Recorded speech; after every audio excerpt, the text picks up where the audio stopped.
Hola, buenos días. Vamos a empezar el día de hoy con las clases del Congreso. Eh, Me presento, mi nombre es Felipe Delgado, soy médico neuroradiólogo, adscrito al Hospital de Especialidad del Centro Médico Nacional Siglo XXI y la clase que les voy a impartir el día de hoy va a ser un poco breve. Se llama Neuroanatomía, corteza cerebral, surcos y giros.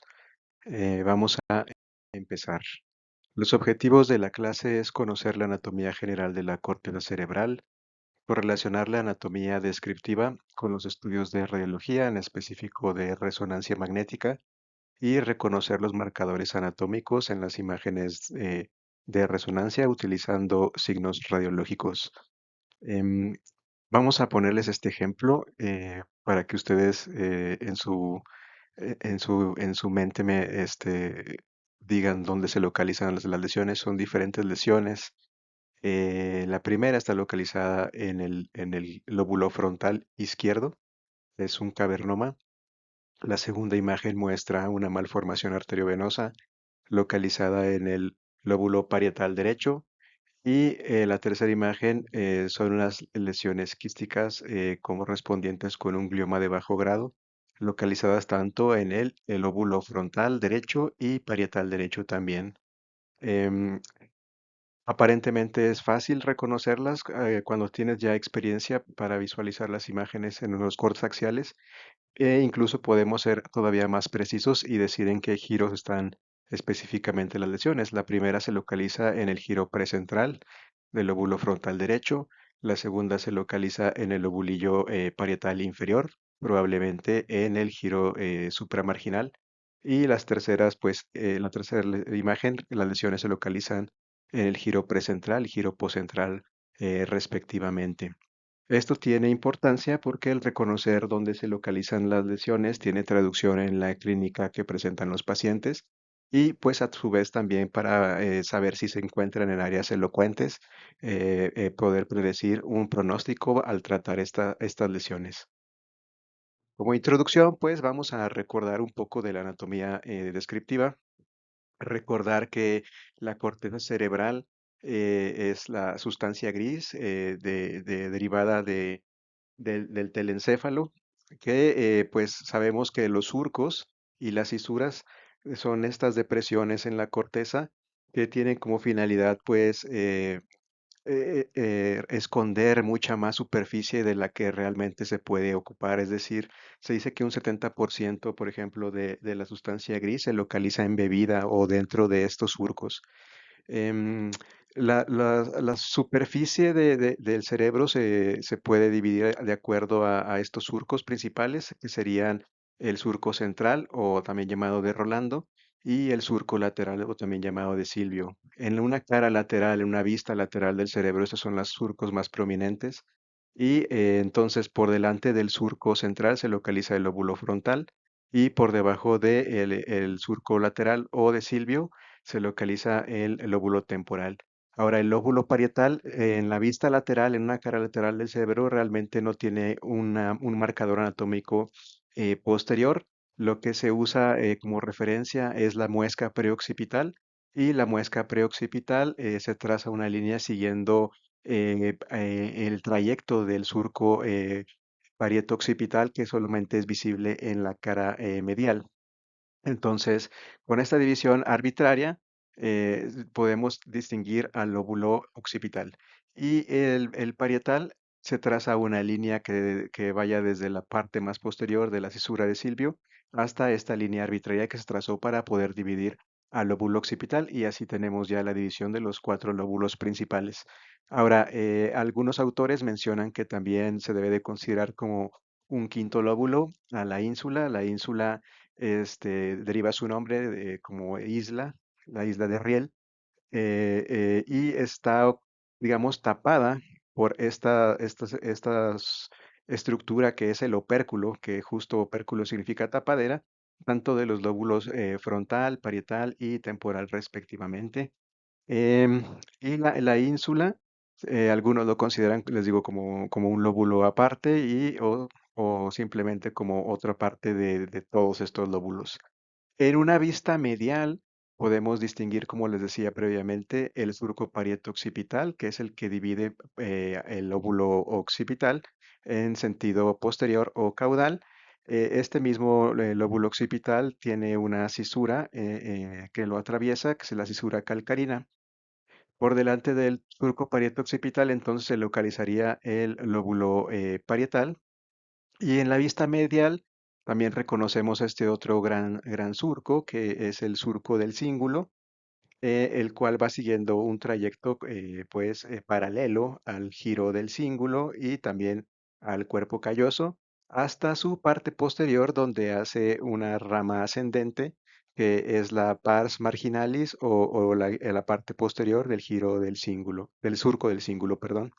Y entonces tendríamos que anterior a este a esta pars marginalis, tendríamos toda esta superficie, correspondería con el lóbulo frontal. Ahora vamos a ver lóbulo por lóbulo.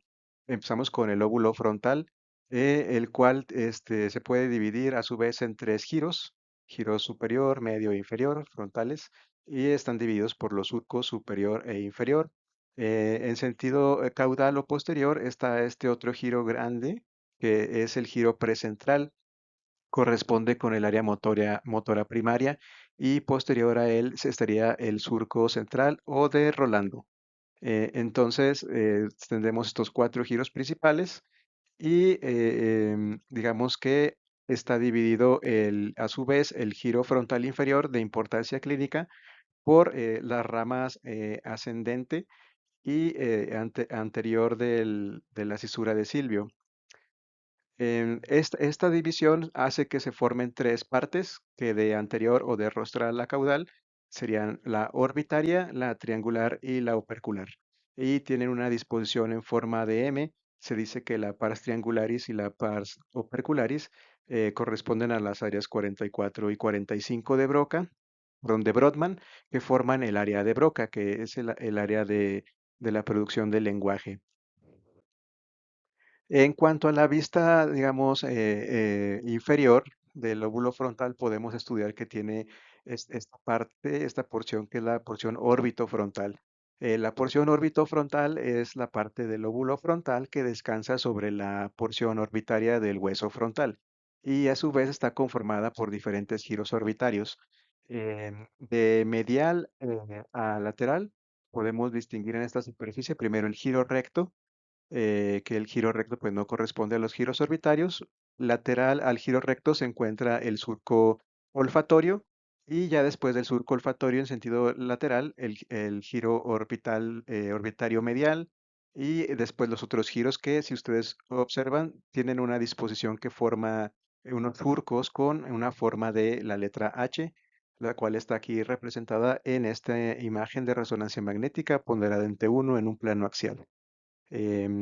Ahora, en una vista, digamos, anterior, estamos viendo al lóbulo frontal en su porción polar, en su polo, y en esta línea amarilla está identificada la cisura interhemisférica, marcado con el asterisco, sería el giro recto, y lateral al giro recto tendríamos el surco olfatorio que comentamos previamente. Incluso aquí podemos ver que por debajo del giro recto y del surco olfatorio se localizaría el nervio olfatorio. Y lateral al surco olfatorio ya tendríamos los giros orbitarios, que con esta línea roja estaría representado todo lo que es la porción orbitofrontal de nuestro lóbulo frontal. Y pues en las imágenes de resonancia magnética, así es como los identificaríamos, correlacionándolo con esta imagen, este esquema en tercera dimensión. Ahora, en cuanto a la vista superior del lóbulo frontal, pues tenemos varios surcos que nos pueden servir como referencias anatómicas. De todos ellos, el más importante sería reconocer al surco central, que el surco central o de Rolando tiene una morfología, como aquí podemos ver, se han hecho diversos estudios donde han podido distinguir desde cadáveres hasta los estudios en imagen, que adoptan principalmente una forma de letra omega del alfabeto griego e invertida esta letra omega. Otras veces adoptan una morfología de la letra épsilon, la cual estaría acostada, que es similar a una letra E de nuestro alfabeto, estos son del alfabeto griego. Y a veces son planos, ¿no? Pero es lo menos común. Entonces es muy importante reconocer en nuestras imágenes axiales esta morfología, esta configuración del surco central. Ya que identificamos nuestro surco central, pues todo lo que quede por delante es el lóbulo frontal y ya podríamos hacer pequeñas divisiones, ¿no? Por ejemplo, aquí con el color azul se ve el surco frontal superior, entonces medial a él estaría el giro frontal superior, lateral a él estaría el giro frontal medio. También reconocemos por delante del surco central otro surco, que es el surco precentral, y entonces posterior al surco central tendríamos ya propiamente el lóbulo parietal y por detrás de él inmediatamente al giro precentral. eh, y también tendríamos otro surco posterior al surco central, que sería el surco poscentral, ya todo este surco correspondiente al lóbulo parietal. E incluso aquí se puede ver esta porción, que es la porción marginal del surco del cíngulo, como va ascendiendo, y aquí forma como el surco forma una morfología que se le reconoce como en una sonrisa, en un bigote, otros han dicho que en forma de repisa.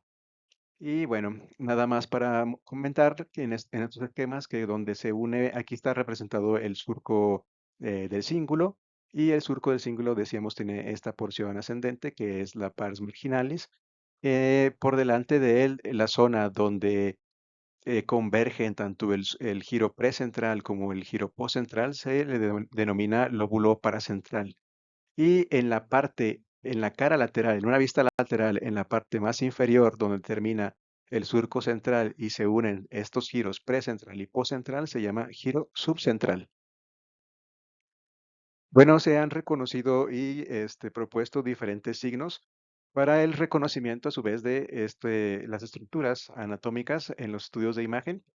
Y pues hay una cantidad larga, una lista larga de los signos, de los más representativos. Tenemos, por ejemplo, que es el surco eh, eh, precentral, perdón, surco frontal superior, que sería esta banda de parénquima, con la intersección con el surco precentral que forma esta morfología de una letra T, está volteada en una letra T mayúscula.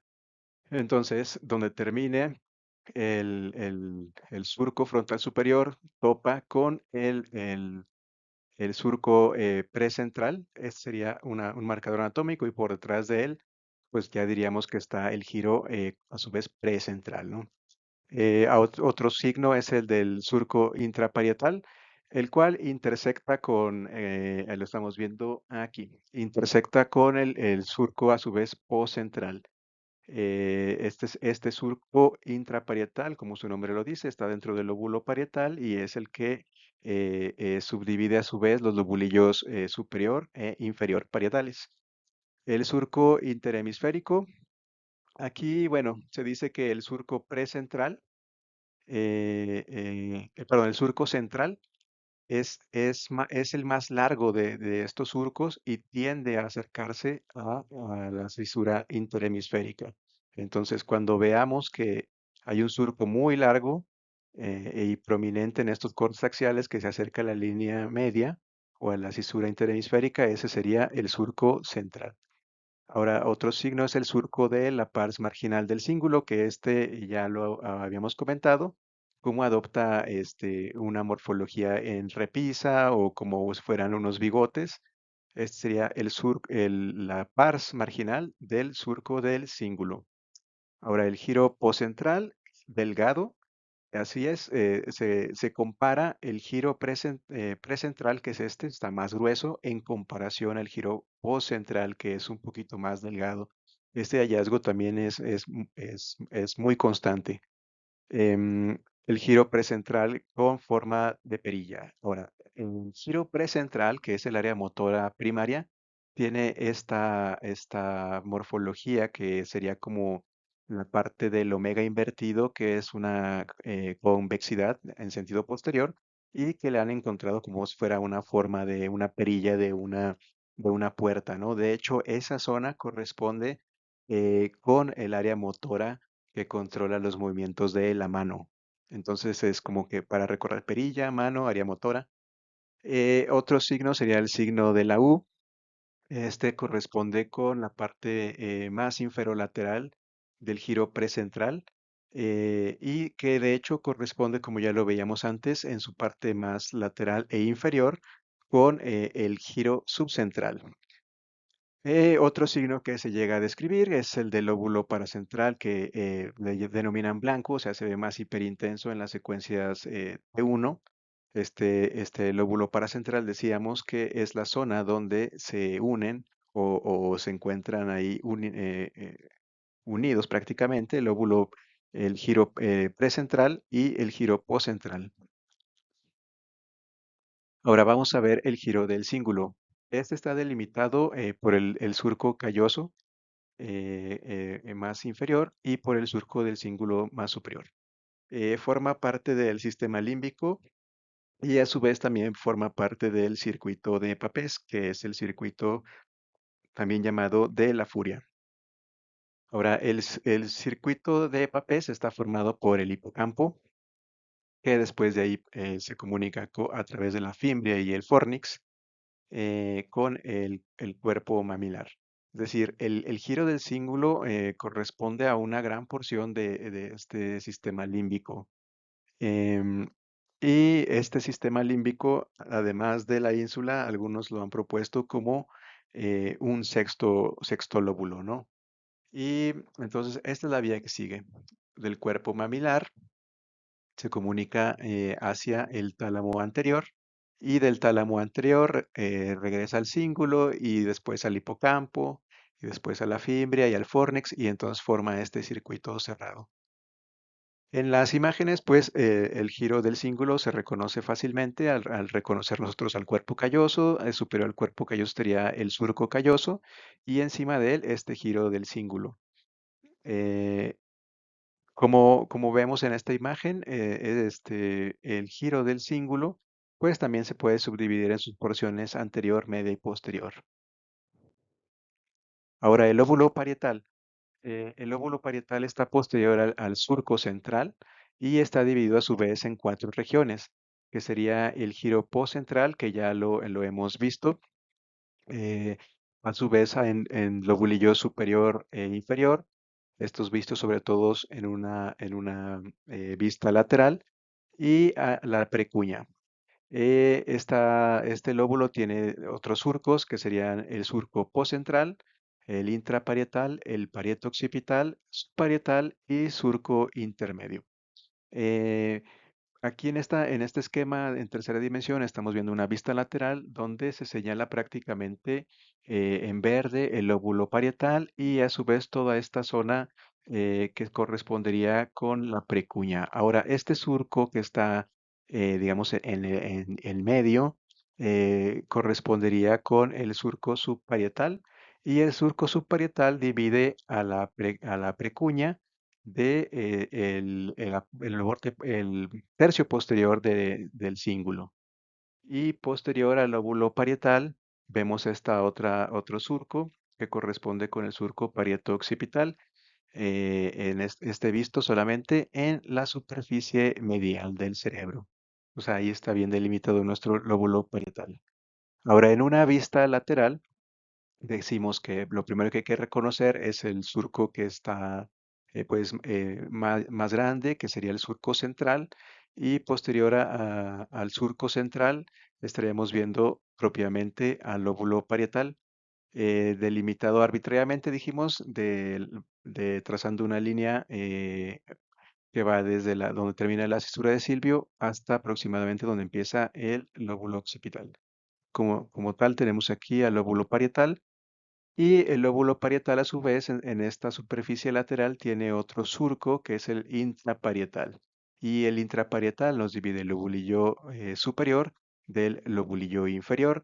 Y a su vez, el lobulillo inferior aquí tiene otros giros que son constantes.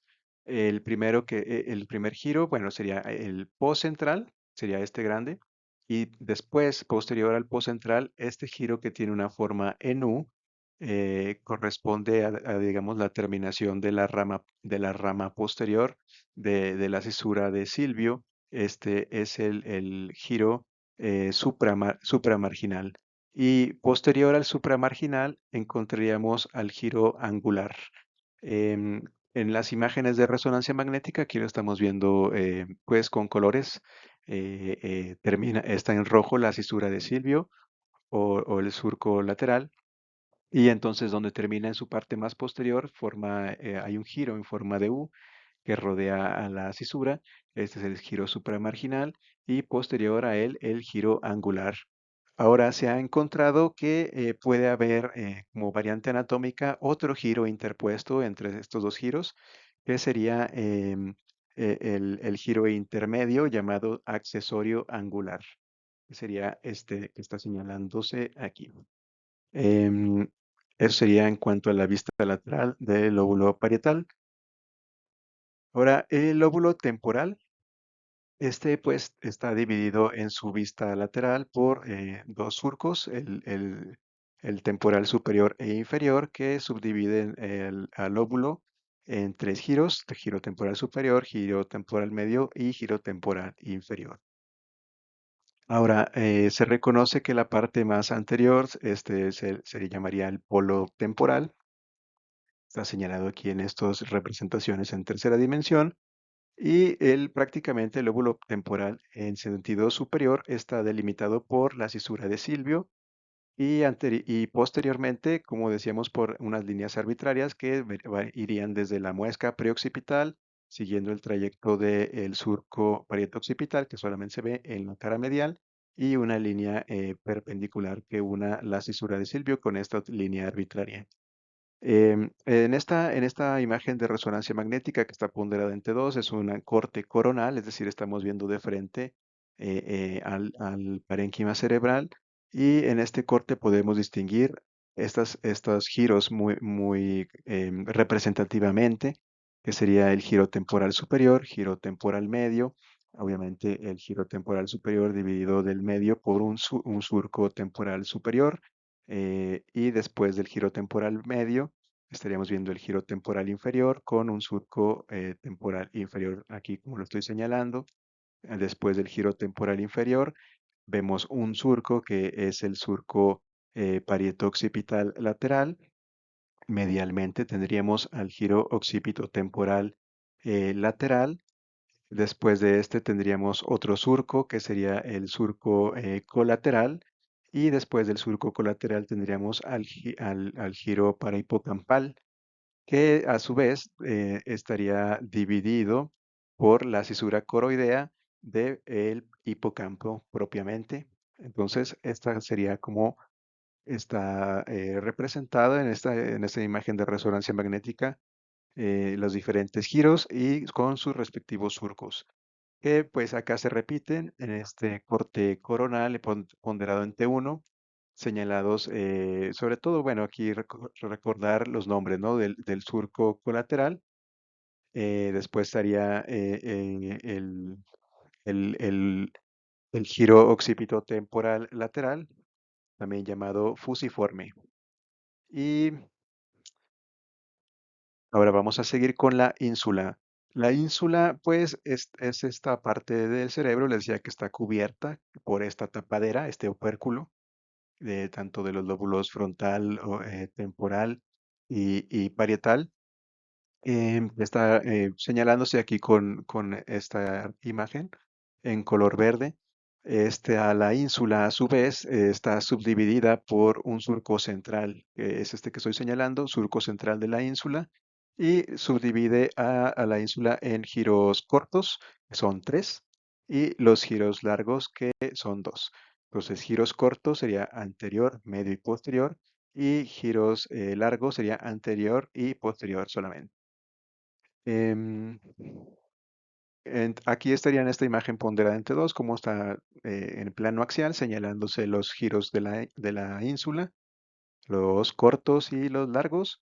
Y en esta imagen ponderada entre uno, en un plano sagital, igualmente, señalan los giros cortos, son tres, los giros largos, e incluso aquí de regalo les están señalando esta parte del lóbulo temporal que correspondería con el giro temporal superior en su parte más posterior. Tiene este pequeño giro que es el giro de Heschel, que es donde se localiza el área auditiva primaria.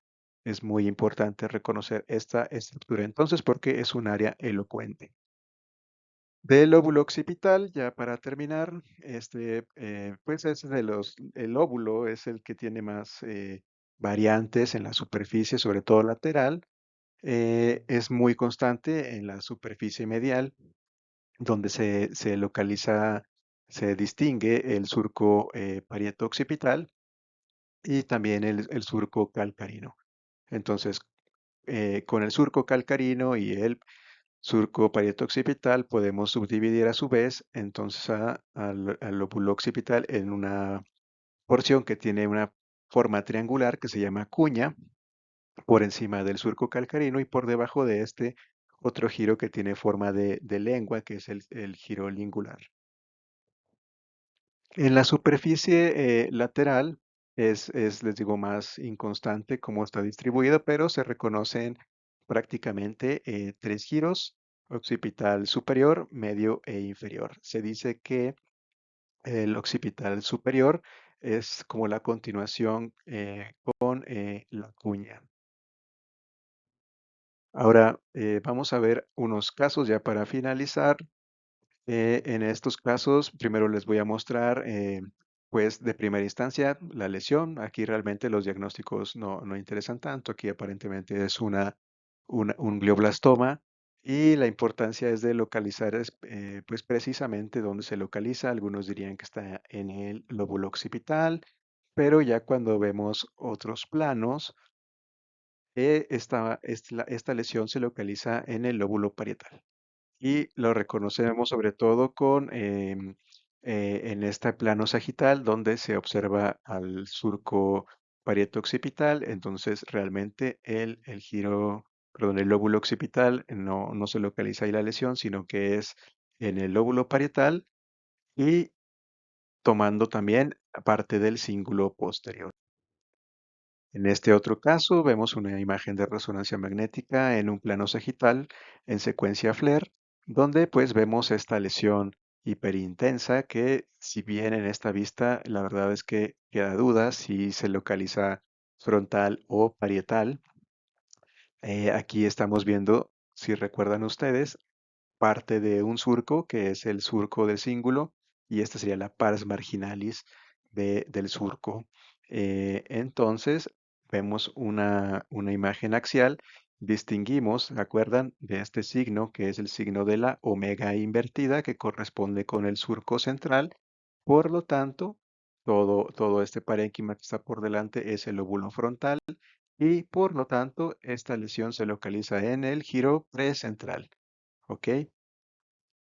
Está el surco con su forma de omega invertida, giro precentral, lóbulo frontal, giro precentral. Era una displasia cortical focal.